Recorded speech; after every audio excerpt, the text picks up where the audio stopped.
Shalom, shalom. My name's Will. I'm with the Quiet Spark.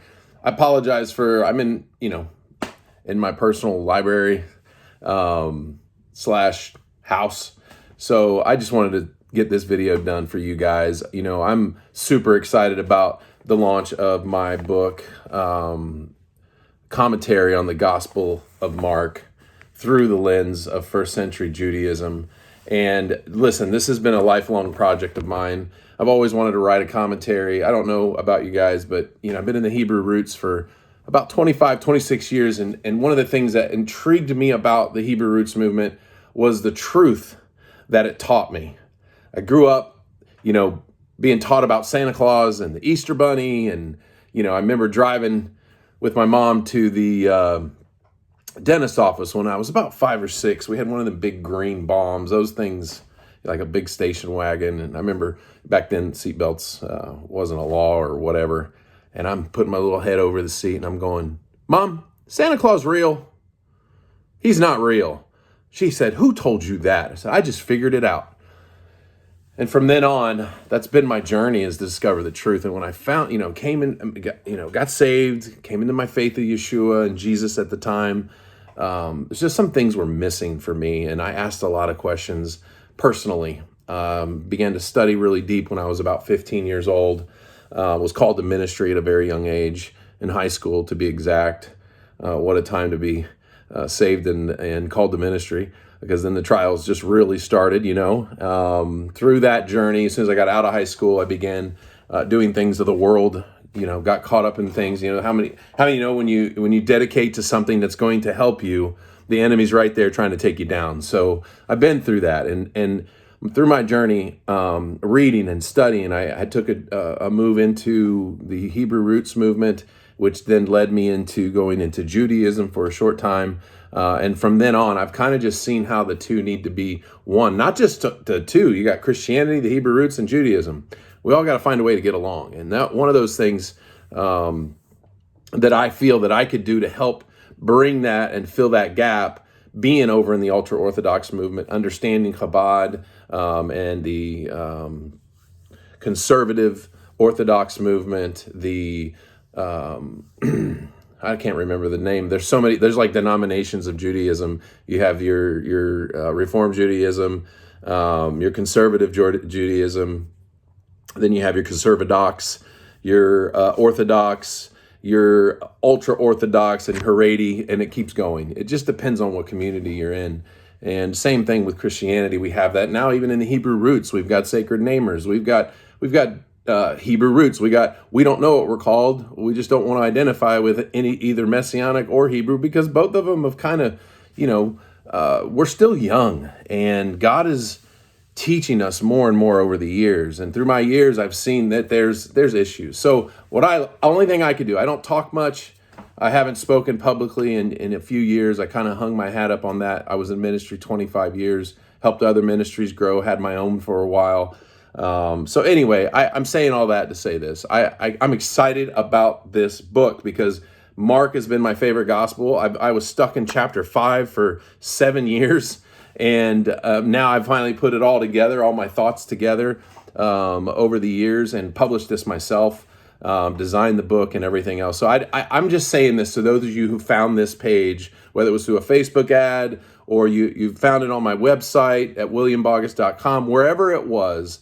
I just wanted to share a little bit about me and then share about something in the book. And I know if you're watching this, there is a link that brought you here. And the question is, what is this other side that every time Yeshua is in a boat or on one side of the land, it says, and they went over to the other side. And it's mentioned many times in Mark. And right after it's mentioned, some event happens that just kind of just blows your mind, But in Judaism, this term "other side" is very common. It's a common understanding in especially the Hasidic movement.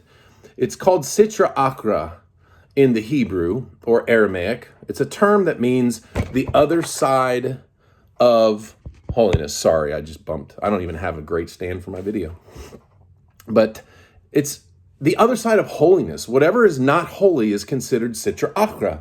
And then there's different gradations of what levels there are. There's the complete evil. There's the not completely evil, and then there's what they call the intermediate, and then they go to the not perfectly righteous to perfectly righteous, and then in the middle stands this middle grade. So Yeshua takes his disciples, puts them in the boat. It says they go to the other side, and during that journey, a storm rises up, and Yeshua's laying in the boat. And he's asleep. He's not bothered by none of this. And his disciples scream on this journey to the other side, or through the other side, "We're going to die. How can he just be there? Are you just going to let us die out here?"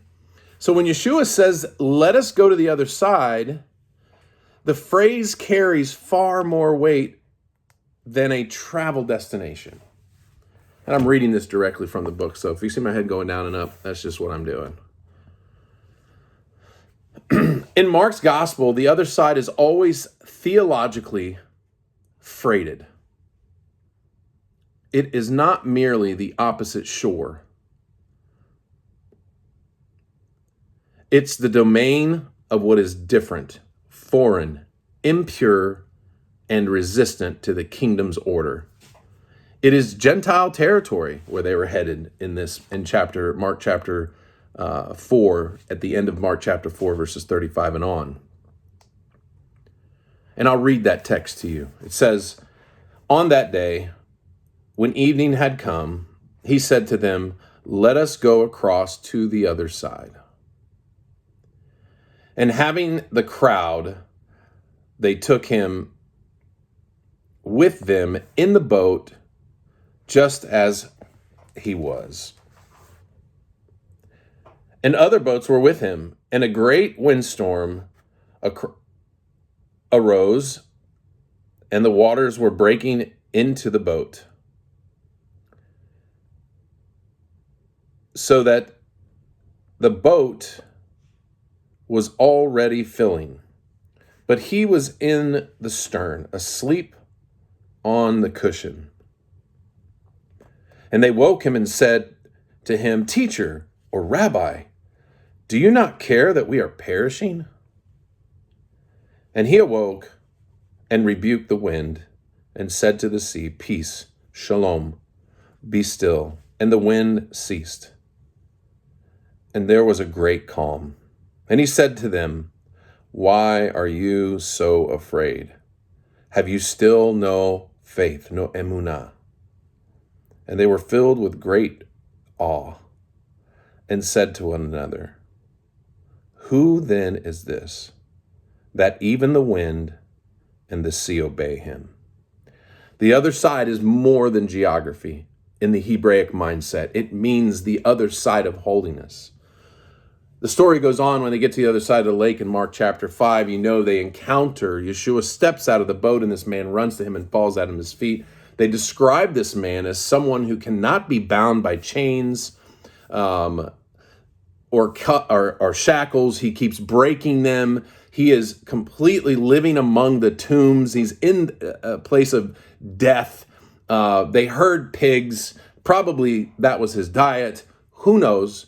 But the scene is set for something that is on the other side of holiness. And understanding this concept really helps us dive into our own soul, which I go more in depth into the commentary on the Gospel of Mark. Literally, the other side is what's called in the term Sitra Achra, the Aramaic designation used throughout Hebraic literature and developed extensively by Rabbi Shneur Zalman of Laity in the Tanya. For the domain of spiritual opposition, the realm of what's called kalipot, husks, like a peel, like an orange peel. The outward shell of an orange is called a klipa, a husk. It's a husk of impurity. The totality of what stands against the holiness of God. Sitra means side. Achra means other. It is the other side of Kedusha, of holiness. The dark mirror of everything that God intends the world to be. The understanding of the Sitra Achra is precise and must be understood carefully to avoid the error of dualism.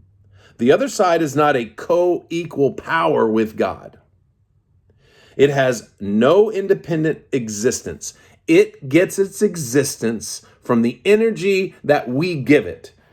The Sitra Achra and the Kalipot, the husks, have no way of getting any life at all. It simply is not even, and I hate to say it's not real, but it's real. It cannot exist unless it pulls or draws from you, or pulls or draws from what is holy, and it covers it up and hides it. And that's how it gets its life form, if that makes sense. The other side is not a co-equal partner with God. It has no independent existence. It lives only in the spaces where holiness has contracted and sustained only by the divine energy that it intercepts and perverts. It takes what you have not used and covers it up. It kind of subdues holiness, but it receives its life force from that. It is in the shadow cast by holiness, present where holiness has concealed itself. So the way to kind of, I'm digging deeper in this commentary, I'm commentating on the commentary. It's present where holiness has concealed itself. Whenever you have an opportunity to let God's light shine in a conversation, in a thought, or even in a good deed, and you don't do it, the other side pulls that energy from you. And it had, because what you didn't do now has energy to cause you to do what you don't want to do. Sound familiar? As the Tanya teaches, the Sitra Achra is like a peeling of the fruit, the klipa, the husk, that has no value in itself, but surrounds and conceals what is nutritive or what is nutritious for you. Remove the husk, and the fruit is there. But the husk must be removed. This is what Yeshua was doing with his disciples. He was teaching them about the other side. What was on the other side of the lake of Galilee, or the Sea of Galilee? They were on the Jewish side teaching the crowds that were Jewish.